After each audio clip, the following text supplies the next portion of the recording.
ಅರೆ ಅಡುಗೆ ಮನೆಯಲ್ಲಿರುವಂಥ ಈ ಒಂದು ವಸ್ತು ಇಷ್ಟೆಲ್ಲ ಉಪಯೋಗಕ್ಕೆ ಬರುತ್ತೆ ಅಂತ ಗೊತ್ತಿಲ್ಲದೆ ಮೂಲೆಯಲ್ಲಿ ಹಾಕಿದ್ದೆ. ಆಂಟಿ ಹೇಳ್ಕೊಟ್ಟಂಥ ಈ ರಹಸ್ಯದಿಂದ ನನಗೆ ಸಖತ್ ಉಪಯೋಗ ಆಯಿತು. ಎಲ್ಲ ಮಹಿಳೆಯರಿಗೂ ಅಡುಗೆ ಮನೆಯಲ್ಲಿ ಇದೊಂದು ವಸ್ತು ಇದ್ದರೆ ಎಷ್ಟು ಕೆಲಸ ಸುಲಭ ಆಗುತ್ತೆ ಅಂತೀರಾ? ನಮಸ್ಕಾರ ಎಲ್ರಿಗೂ. ಇವತ್ತಿನ ವಿಡಿಯೋಗೆ ಸ್ವಾಗತ. ಇವತ್ತಿನ ವಿಡಿಯೋದಲ್ಲಿ ಒಳ್ಳೊಳ್ಳೆ ಟಿಪ್ಸ್ಗಳನ್ನ ನೋಡೋಣ ಬನ್ನಿ. ಸಾಮಾನ್ಯವಾಗಿ ಲೈಟ್ ಸ್ವಿಚ್ಗಳನ್ನ ಹಾಕಬೇಕಾದ್ರೆ ಕನ್ಫ್ಯೂಸ್ ಆಗುತ್ತೆ. ಲೈಟದು ಯಾವುದು ಅಂಥೇಳಿ ಗೊತ್ತಾಗಲ್ಲ. ಆ ರೀತಿ ಗೊತ್ತಾಗಬೇಕು ತಕ್ಷಣ ಇದು ಲೈಟ್ ಸ್ವಿಚ್ ಅಂತಂದರೆ ನೋಡಿ, ಸ್ವಿಚ್ ಮೇಲೆ ಒಂದೇ ಒಂದು ಈ ಥರ ಬಿಂದಿನ ಇಟ್ಬಿಡಿ. ಇದರಿಂದ ಈಸಿಯಾಗಿ ಐಡೆಂಟಿಫೈ ಮಾಡಬಹುದು. ಮತ್ತೊಂದು ಟಿಪ್ ಏನಂತಂದರೆ, ಈಗ ಸಿಲಿಂಡ್ರು ಖಾಲಿಯಾಗಿರುತ್ತೆ, ಆ ದಿನಾಂಕ ಮತ್ತು ಹೆಣ್ಮಕ್ಳು ಪೀರಿಯಡ್ಸ್ ಡೇ ಗುರ್ತಿರೋದೇ ಇಲ್ಲ. ಆ ಥರ ಗುರ್ತಿರಬೇಕು ಅಂದರೆ ಮನೆಯಲ್ಲಿ ಈ ಓಲ್ಡ್ ಸ್ಟಿಕ್ಕರ್ ಇರುತ್ತಲ್ಲ, ಅದನ್ನೆಲ್ಲ ಈ ಥರ ರಿಯೂಸ್ ಮಾಡಬಹುದು ನೋಡಿರಿ. ಪೀರಿಯಡ್ ಡೇನ ಗುರ್ತಿಟ್ಕೋಬೇಕು ಅಂದರೆ ಈ ರೀತಿ ಒಂದು ಬಿಂದಿಯನ್ನು ಇಟ್ಬಿಡಿ ಕ್ಯಾಲೆಂಡ್ರಲ್ಲಿ, ಆರಾಮಾಗಿ ನೆನಪಿರುತ್ತೆ. ಮುಂದಿನ ಟಿಪ್, ಖಾರದ ಪುಡಿ ಇರುತ್ತೆ, ಧನಿಯಾ ಪುಡಿ ಇರುತ್ತೆ, ಯಾವುದು ಯಾವ ಡಬ್ಬಿನಲ್ಲಿದೆ ಅಂಥೇಳಿ ಗೊಂದಲ ಆಗುತ್ತೆ. ಯಾಕಂದರೆ ಸ್ಟೀಲ್ ಬಾಕ್ಸು ಗೊತ್ತಾಗಲ್ಲ ಅಲ್ವಾ ಒಳಗೆ ಯಾವ ಪುಡಿ ಇದೆ ಅಂಥೇಳಿ. ಆ ಥರ ಗೊತ್ತಾಗಬೇಕು ಅಂದರೆ ನೋಡಿ, ಧನಿಯಾ ಪುಡಿ ಇದೆ ಅಂತಂದರೆ ಅದಕ್ಕೆ ಗ್ರೀನ್ ಕಲರು ಸ್ಟಿಕ್ಕರು, ಮತ್ತು ಚಿಲ್ಲಿ ಪೌಡರ್ ಇದೆ ಅಂತಂದರೆ ಅದರಲ್ಲಿ ರೆಡ್ ಕಲರ್ ಸ್ಟಿಕ್ಕರು. ಈ ಥರ ಸ್ಟಿಕ್ಕರ್ನ ಅಂಟಿಸಿ ಇಟ್ಟರೆ ಈಸಿಯಾಗಿ ಯಾವ ಬಾಕ್ಸಲ್ಲಿ ಏನಿದೆ ಅಂಥೇಳಿ ನಾವು ಆರಾಮಾಗಿ ನೋಡಿಕೊಂಡು ತೊಗೋಬೋದು. ಮುಂದಿನ ಟಿಪ್, ಈ ರೀತಿ ಟಿಕ್ ಕ್ಲಿಪ್ ಬರುತ್ತಲ್ವಾ, ಇದನ್ನು ಸಾದಾ ಹಾಕ್ಕೊಳ್ಳೋಕ್ಕೆ ಬೋರ್ ಅಂತ ಅನಿಸಿದರೆ ಈಸಿಯಾಗಿ ಮನೆಯಲ್ಲೇ ಇದನ್ನು ಡೆಕೋರೇಟ್ ಮಾಡ್ಕೋಬೋದು.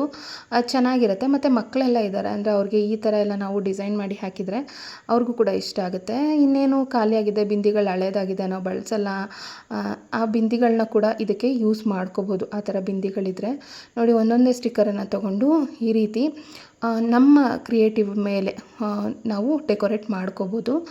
ಸಿಂಪಲ್ ಆಗಾದರೂ ಮಾಡ್ಕೋಬೋದು, ಅಥವಾ ಸುತ್ತಲೂ ಕೂಡ ಈ ಥರ ಒಂದೊಂದೇ ಸ್ಟಿಕ್ಕರನ್ನು ತೊಗೊಂಡು ಇಟ್ಕೊಂಡು ನಾವು ಸುತ್ತಲೂ ಕೂಡ ಬೇಕಿದ್ದರೂ ನಾವು ಡೆಕೋರೇಟ್ ಮಾಡ್ಕೋಬೋದು. ನೋಡಿ, ಇಲ್ಲೊಂದು 4 ಸ್ಟಿಕ್ಕರ್ ಇಟ್ಟಿದ್ದೀನಿ, ಮತ್ತು ಮೇಲ್ಭಾಗದಲ್ಲಿ ಇಲ್ಲೂ ಸಹ 2 ಸ್ಟಿಕ್ಕರ್ನ ಈ ಥರ ಇಟ್ಟಿದ್ದೀನಿ. ಸೊ 2 ಕ್ಲಿಪ್ಗಳಿಗೂ ಒಂದೇ ಥರ ಸೇಮ್ ಡಿಸೈನ್ನ ಮಾಡ್ಕೋಬೇಕಾಗುತ್ತೆ. ಸೊ ನೋಡಿ, ಈ ಥರ ಸ್ಟಿಕ್ಕರನ್ನು ಇಟ್ಟಿದ್ದಾಗಿದೆ. ನೋಡ್ತಾ ಇರ್ಬೋದು ಎಷ್ಟು ಚೆನ್ನಾಗಿ ಕಾಣಿಸ್ತಾ ಇದೆ ಅಂತೇಳಿ. ಸಿಂಪಲಾಗಿ ಪ್ಲೇನ್ ಹಾಕ್ಕೊಳ್ಳೋದಕ್ಕಿಂತ ನಾವೆಲ್ಲಾದರೂ ಪಾರ್ಟಿಗೆ ಹೋಗ್ತಾಯಿದ್ದೀವಿ, ಫಂಕ್ಷನ್ಗೆ ಹೋಗ್ತಾಯಿದ್ದೀವಿ, ಡಿಸೈನಾಗಿ ಕಾಣಿಸ್ಬೇಕು ಅಂತಂದರೆ ಈ ರೀತಿ ಸಾದಾ ಇರೋಂಥ ಕ್ಲಿಪ್ಗಳಿಗೆ ಸ್ಟಿಕ್ಕರ್ನ ಇಟ್ಟು ಡೆಕೋರೇಟ್ ಮಾಡ್ಕೋಬೋದು. ಸೊ ನೋಡೋದಕ್ಕೂ ಕೂಡ ಅಷ್ಟೇ ಚೆನ್ನಾಗಿರುತ್ತೆ. ಮತ್ತು ಇದನ್ನು ನಾನು ಇವಾಗ ಹಾಕ್ಕೊಂಡು ಕೂಡ ತೋರಿಸ್ತೀನಿ ಎಷ್ಟು ಚೆನ್ನಾಗಿ ಕಾಣುತ್ತೆ ಅಂಥೇಳಿ. ಮಕ್ಳಿಗಾದರೆ ಇನ್ನೂ ಚೆನ್ನಾಗಿ ಕಾಣುತ್ತೆ, ಮಕ್ಳಿಗೂ ಕೂಡ ತುಂಬ ಇಷ್ಟ ಆಗುತ್ತೆ. ಸೊ ಈ ರೀತಿಯಲ್ಲಿ ನಾವು ಸಾದಾ ಇರೋವಂಥ ಕ್ಲಿಪ್ಪನ್ನು ಈ ಥರ ಸಿಂಪಲ್ಲಾಗಿ ಡಿಸೈನ್ ಮಾಡ್ಕೋಬೋದು. ಈ ಟಿಪ್ ಇಷ್ಟ ಆಯಿತಾ? ಆಗಿದ್ರೆ ಶೇರನ್ನು ಮಾಡಿ.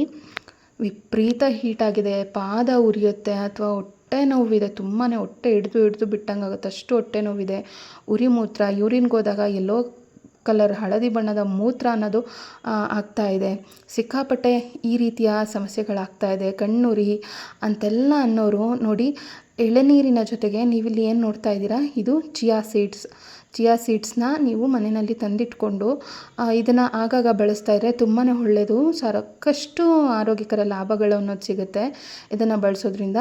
ಇದನ್ನು ಏನಿಲ್ಲ, ಒಂದು ಅರ್ಧ ಗಂಟೆ ಮುಂಚೆ ನೀರಿನಲ್ಲಿ ಹಾಕಿ ಇಟ್ಬಿಡಿ. ಅಂದರೆ 1 ಲೋಟ ನೀರಿನಲ್ಲಿ 1 ಸ್ಪೂನ್ ಆಗೋಷ್ಟು ಚಿಯಾ ಸೀಡ್ಸನ್ನು ಹಾಕಿ ನೆನೆಸಿಟ್ಟು ಎಳನೀರಿನ ಜೊತೆಗೆ ನೋಡಿ ಈ ಚಿಯಾ ಸೀಡ್ಸನ್ನು ಹಾಕ್ಕೋಬೇಕಾಗತ್ತೆ. ಚಿಯಾ ಸೀಡ್ಸನ್ನು ಹಾಕಿ ಮಿಕ್ಸ್ ಮಾಡಿಕೊಂಡು ನಂತರ ಇದ್ರ ಜೊತೆಗೆ ಅರ್ಧ ಹೋಳು ನಿಂಬೆಹಣ್ಣಿನ ರಸವನ್ನು ಹಿಂಡ್ಕೊಂಡು ನೀವು ಕುಡಿದು ನೋಡಿ. ಅದೆಷ್ಟೇ ಉಷ್ಣ ಆಗಿದ್ರೂ, ಉಷ್ಣದಿಂದ ಕಣ್ಣುರಿ, ಒಂದು ರೀತಿ ಕಾಲುರಿ, ಮತ್ತು ಉರಿ ಮೂತ್ರದ ಸಮಸ್ಯೆ, ಹೊಟ್ಟೆ ನೋವಿನ ಸಮಸ್ಯೆ, ಇದೆಲ್ಲದಕ್ಕೂ ಕೂಡ ಇದು ಕ್ಷಣಾರ್ಧದಲ್ಲೇ ಉಪಶಮನ ಮಾಡುತ್ತೆ. ಅಂದರೆ ಅಷ್ಟು ಬೇಗ ಒಂದು ಒಳ್ಳೆಯ ರಿಸಲ್ಟನ್ನು ಕೊಡುತ್ತೆ.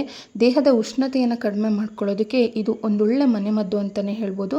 ದಿನಕ್ಕೆ 2 ಬಾರಿ ಈ ಒಂದು ರೆಮಿಡಿಯನ್ನು ಟ್ರೈ ಮಾಡಿ, ಒಳ್ಳೆ ರಿಸಲ್ಟ್ ಖಂಡಿತ ಸಿಗುತ್ತೆ. ಈ ಒಂದು ವಸ್ತು ಇದ್ದರೆ ಸಾಕಷ್ಟು ಉಪಯೋಗಗಳಿದೆ. ನಮ್ಮ ಆಂಟಿ ಹೇಳ್ಕೊಟ್ಟಂಥ ಈ ಒಂದು ಸಲಹೆಯಿಂದ ನನಗಂತೂ ತುಂಬಾ ಉಪಯೋಗ ಆಯಿತು.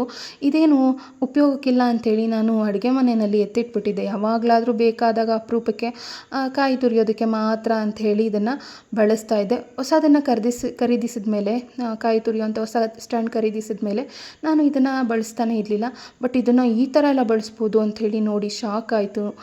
ಯಾವ ಥರ ಅಂತ ನೋಡೋಣ ಬನ್ನಿ. ನೋಡಿ, ಮೊದಲನೇದಾಗಿ ಇಲ್ಲಿ ಮೇಲೆ ಏನು ಕೊಟ್ಟಿರ್ತಾರೆ, ಸೊ ಈ ಒಂದು ಸ್ಟ್ಯಾಂಡ್ನಲ್ಲಿ ಈರುಳ್ಳಿನ ಮಧ್ಯಭಾಗಕ್ಕೆ ಕಟ್ ಮಾಡಿಬಿಟ್ಟು ಈ ಥರ ಒಂದೊಂದೇ ಪದ್ರವಾಗಿ ನೋಡಿ ಯಾವ ಥರ ಈ ಥರ ನಾವು ಕಟ್ ಮಾಡ್ಕೋಬೋದು. ನಾನು ಈರುಳ್ಳಿನ ತುರ್ಕೊಳ್ತಾ ಇದ್ದೀನಿ, ಈಸಿಯಾಗಿ ಮಾಡ್ಕೋಬೋದು ಇದನ್ನು. ಮತ್ತು ನೋಡಿ ಇಲ್ಲಿ ಇದನ್ನು ತುರ್ಕೊಂಡಿದ್ದಾಗಿದೆ. ಯಾವ ಥರ ನೋಡಿ ಈರುಳ್ಳಿ ಕಟ್ ಮಾಡಿದ್ರು ಈ ಥರ ಸ್ಲೈಸ್ ಆಗಿ ಬರಲ್ಲ, ಎಷ್ಟು ಚೆನ್ನಾಗಿ ಪದ್ರವಾಗಿ ಈರುಳ್ಳಿಯನ್ನು ಕಟ್ ಮಾಡಿದ್ದಾಗಿದೆ ಅಂಥೇಳಿ ನೀವೇ ಇಲ್ಲಿ ಗಮನಿಸ್ಬೋದು. ಈರುಳ್ಳಿ ಕಟ್ ಮಾಡೋದಕ್ಕೆ ನೋಡಿ ಇದು ತುಂಬಾ ಉಪಯೋಗ ಆಗುತ್ತೆ. ಅದಷ್ಟೇ ಅಲ್ಲ, ಈಗ ಟೊಮೆಟೊ ಹಣ್ಣು ಇರುತ್ತೆ ಅಂದ್ಕೊಳ್ಳಿ, ನಾವೇನಾದರೂ ಗೊಜ್ಜು ಮಾಡ್ತಾ ಇದ್ದೀವಿ, ಆವಾಗ ಈ ಟೊಮೆಟೊ ಹಣ್ಣನ್ನು ಇಸ್ಕಬೇಕಂದ್ರೆ ನಾವು ಎಷ್ಟೇ ಟ್ರೈ ಮಾಡೋರು ಕ್ಲೀನಾಗಿ ಅದನ್ನು ನಾವು ಇಸ್ಕೋಕ್ಕೆ ಆಗಲ್ಲ. ಮತ್ತು ಅದ್ರ ಜೊತೆಗೆ ಕೈ ಬೆರಳುಗಳೆಲ್ಲ ನೋವು ಬರುತ್ತೆ. ಕೆಲವರು ವೀಕ್ ಇರ್ತಾರೆ, ಅವ್ರ ಕೈಲಿ ಸಾಲಲ್ಲ, ಅಂದರೆ ಶಕ್ತಿ ಸಾಲೋದಿಲ್ಲ ಈ ಟೊಮೆಟೊ ಹಣ್ಣನ್ನು ಇಸ್ಕೋದಕ್ಕೆ. ಸಿಕ್ಕಾಪಟ್ಟೆ ಬೆರಳೆಲ್ಲ ನೋವಿಸ್ಕೊಂಡು ಇಸಿಕ್ತಾರೆ. ಆ ಥರ ಆಗ್ತಾಯಿದೆ ಅಂದರೆ ಜಸ್ಟ್ ಈ ಒಂದು ಸ್ಟ್ಯಾಂಡನ್ನು ತೊಗೊಂಬಿಟ್ಟು ನೀವು ಈ ಥರ ನಾವಿಲ್ಲಿ ಕಾಯಿ ತುರಿತೀವಿ ನೋಡಿ, ಅಲ್ಲಿ ಕಾಯಿ ತುರಿಯೋ ಥರ ಟೊಮೆಟೊನ ಈ ಥರ ಉಜ್ಕೊಳ್ತಾ ಬರಬೇಕಾಗುತ್ತೆ. ಸಿಪ್ಪೆ ಅನ್ನೋದು ನೋಡಿ, ಸಿಪ್ಪೆ ಅನ್ನೋದು ಕೊನೆಯಲ್ಲಿ ಉಳಿದು ಬಿಡುತ್ತೆ. ಟೊಮೆಟೊ ಹಣ್ಣಿನ ಒಳಗಡೆ ಇರೋವಂಥ ಪಲ್ಪ್ ಭಾಗ ಮಾತ್ರ ನೋಡಿ ಕೆಳಗಡೆ ಬರ್ತಾ ಇರುತ್ತೆ. ಆರಾಮಾಗಿ ಜಾಸ್ತಿ ಸಮಯ ಕೂಡ ತೊಗೊಳ್ಳಲ್ಲ ಟೊಮೆಟೊನ ಈ ಥರ ತುರ್ಕೊಳ್ಳೋದಕ್ಕೆ. ಬೇಗ ಕ್ವಿಕ್ಕಾಗಿ ಕೂಡ ಮಾಡ್ಕೋಬೋದು. ನೋಡಿ ಪಲ್ಪ್ ಭಾಗ ಎಲ್ಲ ಬಂದಿದೆ, ಸಿಪ್ಪೆ ಸಪ್ರೇಟ್ ಆಗಿದೆ. ನೋಡ್ತಾ ಇದ್ದೀರಲ್ಲ ಎಷ್ಟು ಚೆನ್ನಾಗಿ. ಈ ಥರ ನಾವು ಸಿದ್ಧ ಮಾಡ್ಕೊಂಡು ಗೊಜ್ಜೆಲ್ಲ ಮಾಡ್ಕೋಬೋದು. ಖಂಡಿತ ಈ ಟಿಪ್ಪನ್ನು ಟ್ರೈ ಮಾಡಿ ನೋಡಿ. ಅದ್ರ ಜೊತೆಗೆ ಈಗ ನಾವು ಕುಕ್ಕಿಂಗಲ್ಲಿ ಸ್ಟಾರ್ಟಿಂಗ್ ಬಿಗಿನರು, ನಮಗೆ ಈ ಸೊಪ್ಪು ಗಿಪ್ಪುಗಳೆಲ್ಲ ಬಿಡ್ಸೋಕ್ಕೆ ಬರಲ್ಲ, ಈ ನುಗ್ಗೆ ಸೊಪ್ಪೇನೋ ಹೆಲ್ತಿಗೆ ಒಳ್ಳೆಯದು ಅಂತಾರೆ. ಈ ಎಲೆಗಳೆಲ್ಲ ಹೇಗೆ ನಾವು ಸಪ್ರೇಟಾಗಿ ನಾವು ಡಿವೈಡ್ ಮಾಡ್ಕೊಳ್ಳೋದು, ಯಾವ ಥರ ಇದನ್ನು ವಿಂಗಡಿಸ್ಕೊಳ್ಳೋದು ಅಂಥೇಳಿ ತಲೆ ಕೆಡಿಸ್ಕೊಳ್ಳೋಕೆ ಹೋಗ್ಬೇಡಿ. ನೋಡಿ ಜಸ್ಟ್ ಹೀಗೆ ಕಡ್ಡಿನ ನೀವು ಬಿಡಿಸಿ ಇಟ್ಕೊಳ್ಳಿ. ನುಗ್ಗೆ ಸೊಪ್ಪು ಬಿಡಿಸೋದಕ್ಕೂ ಕೂಡ ಅಷ್ಟೇ ಈ ಒಂದು ಸ್ಟ್ಯಾಂಡ್ ಏನಿದೆ ಇದು ತುಂಬಾ ಸಹಾಯಕಾರಿಯಾಗುತ್ತೆ. ನೋಡಿ ಇಲ್ಲಿ ರಂಧ್ರ ಇರುತ್ತಲ್ಲ, ರಂಧ್ರದೊಳಗಡೆ ಈ ಚಿಕ್ಕದಾಗಿ ನಾವು ಕಡ್ಡಿ ಬಿಡಿಸ್ಕೊಂಡಿರ್ತೀವಲ್ಲ ಅದನ್ನು ಹಾಕ್ಬಿಟ್ಟು ಲೈಟಾಗಿ ಈ ಥರ ಎಳ್ಕೊಂಬಂದ್ಬಿಟ್ರೆ ಆಯಿತು. ನೋಡಿ ಎಷ್ಟು ಸುಲಭ ಆಗ್ತಿದೆ ನುಗ್ಗೆ ಸೊಪ್ಪನ್ನು ಬಿಡಿಸೋವಂಥ ಕೆಲಸ. ನಮಗೆ ಬರಲ್ಲ, ಎಲೆ ಮಾತ್ರ ಬರುತ್ತೆ, ಕಡ್ಡಿ ಎಲ್ಲ ಒಂದು ಚೂರು ಕೂಡ ಬರಲ್ಲ, ಎಲ್ಲ ಸಪ್ರೇಟ್ ಆಗುತ್ತೆ. ನುಗ್ಗೆ ಸೊಪ್ಪು ಬಿಡಿಸೋದಕ್ಕೆ ಇನ್ನು ಮುಂದೆ ಕಷ್ಟಪಡೋಕ್ಕೆ ಹೋಗಬೇಡಿ.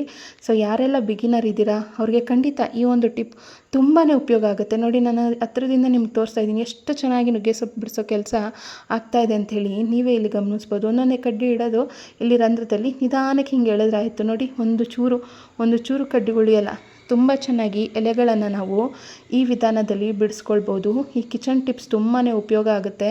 ಸೊ ನೀವು ಕೂಡ ಖಂಡಿತ ಟ್ರೈ ಮಾಡಿ. ಹಾಗಿದ್ರೆ ನಿಮಗೆ ಈ ವಿಡಿಯೋ ಇಷ್ಟ ಆಗ್ತಿದೆ ಅಂಥೇಳಿ ಭಾವಿಸ್ತೀನಿ. ಇಷ್ಟ ಆಗ್ತಿದ್ರೆ ತಪ್ಪದೆ ಒಂದು ಲೈಕನ್ನು ನೀಡಿ. ಮುಂದೆ ಇನ್ನಷ್ಟು ಒಳ್ಳೊಳ್ಳೆ ಟಿಪ್ಸ್ಗಳನ್ನ ಶೇರ್ ಮಾಡ್ತೀನಿ. ಸೊ ವಿಡಿಯೋನ ಎಲ್ಲೂ ಕೂಡ ಸ್ಕಿಪ್ ಮಾಡೋಕ್ಕೆ ಹೋಗಬೇಡಿ. ನೋಡಿ ಎಷ್ಟು ಚೆನ್ನಾಗಿ ನುಗ್ಗೆ ಸೊಪ್ಪನ್ನು ಬಿಡಿಸ್ಕೋಬೋದು. ಈ ಟಿಪ್ ನಿಮಗೆ ತುಂಬಾ ಉಪಯೋಗ ಆಗುತ್ತೆ. ಖಂಡಿತ ನೀವು ಟ್ರೈ ಮಾಡಿ. ಹಾಗಿದ್ರೆ ಇದೇ ಒಂದು ಸ್ಟ್ಯಾಂಡನ್ನು ಬಳಸಿ ನಾವು ಇನ್ನೂ ಒಂದು ಟಿಪ್ಪನ್ನು ಫಾಲೋ ಮಾಡ್ಬೋದು. ಇದು ಸೂಪರಾಗಿ ವರ್ಕ್ ಆಗುತ್ತೆ ಅಂತ ಹೇಳ್ಬೋದು. ನಾನು ಇದುವರೆಗೂ ನೋಡಿ ಈ ಒಂದು ಸ್ಟ್ಯಾಂಡನ್ನು ಬಳಸಿ ಇಲ್ಲಿ ಕಾಯಿನ ತುರಿತಾನೇ ಇರಲಿಲ್ಲ. ಆದರೆ ನಮ್ಮ ಆಂಟಿ ಹೇಳ್ಕೊಟ್ಟ ಮೇಲೆ ಈ ಟಿಪ್ಪನ್ನು ಟ್ರೈ ಮಾಡಿದೆ. ಇಲ್ಲಿ ಕಾಯಿ ತುರಿದ ಮೇಲೆ ಎಷ್ಟು ಚೆನ್ನಾಗಿ ಕಾಯಿ ತುರಿ ಬರುತ್ತೆ ಅಂದರೆ ನೀವು ಶಾಕ್ ಆಗ್ತೀರಾ. ಯಾಕಂದರೆ ಹಳೆ ಕಾಲದಲ್ಲೆಲ್ಲ ಕಾಯಿನ ತುರಿಬೇಕು ಅಂದರೆ ಸಾಮಾನ್ಯವಾಗಿ ಈಳ್ಗೆ ಮಣೆನ ಬಳಸ್ತಾಯಿದ್ರು. ಕೆಲವರು ಕಾಯಿನ ತುರಿಯೋದಕ್ಕೆ ಇವಾಗಲೂ ಸಹ ಇದನ್ನು ಬಳಸ್ತಾರೆ. ಯಾಕಂದರೆ ಅಷ್ಟು ಚೆನ್ನಾಗಿ ಕಾಯಿ ಸಣ್ಣದಾಗಿ ತುರ್ಕೋಬಹುದು ಅಂತ ಹೇಳಿ. ಆದರೆ ನೋಡಿ ಈ ಒಂದು ಸ್ಟ್ಯಾಂಡಲ್ಲಿ ಇಲ್ಲಿ ಕಾಯಿ ತುರಿಯೋದ್ರಿಂದ ವ್ಯತ್ಯಾಸ ತೋರಿಸ್ತೀನಿ ನೋಡಿ. ಇಲ್ಲಿ ಕಾಯನ್ನು ತುರಿದ್ರೆ ಕಾಯಿ ಅನ್ನೋದು ನೋಡಿ ಈ ರೀತಿ ಉದ್ದುದ್ದವಾಗಿ ಈ ಥರ ಬರುತ್ತೆ ದಪ್ಪನಾಗಿ. ಬಟ್ ಈ ಕಡೆ ಕಾಯಿ ತುರಿದ್ರೆ ಈಳ್ಗೆ ಮಣೆನಲ್ಲಿ ಕಾಯಿ ತುರಿದ್ರೆ ಯಾವ ಥರ ಬರುತ್ತೆ ನೋಡಿ ಅದೇ ಥರನೇ ಬರುತ್ತೆ. ಅಷ್ಟು ಚೆನ್ನಾಗಿ ಕಾಯಿ ತುರಿನ ನಾವು ತುರ್ಕೋಬೋದು. ಈ ಟಿಪ್ ತುಂಬಾ ಉಪಯೋಗ ಆಗುತ್ತೆ ಎಲ್ಲ ಗೃಹಿಣಿಯರಿಗೂ, ಎಲ್ಲ ಮಹಿಳೆಯರಿಗೂ. ಖಂಡಿತ ಟ್ರೈ ಮಾಡಿ ನೋಡಿ ನೀವು. ಹಾಗೆ ಇವತ್ತಿನ ವಿಡಿಯೋದಲ್ಲಿ ನಾನು ಇಷ್ಟೆಲ್ಲ ಟಿಪ್ಸ್ನ ಶೇರ್ ಮಾಡಿದ್ದೀನಿ ಅಲ್ವಾ. ನಿಮಗೆ ಯಾವ ಟಿಪ್ ತುಂಬ ಇಷ್ಟ ಆಯಿತು ಅಂತೇಳಿ ಕಮೆಂಟ್ ಮೂಲಕ ಬರೆದು ತಿಳಿಸಿ.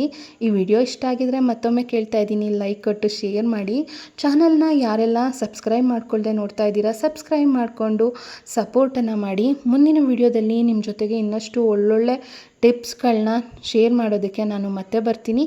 ನಿಮ್ಮ ಅಮೂಲ್ಯವಾದ ಸಮಯವನ್ನು ವಿಡಿಯೋ ನೋಡೋದಕ್ಕೆ ನೀಡಿದ್ದಕ್ಕಾಗಿ ತಮ್ಮೆಲ್ಲರಿಗೂ ತುಂಬು ಹೃದಯದ ಧನ್ಯವಾದಗಳು. Thank you all.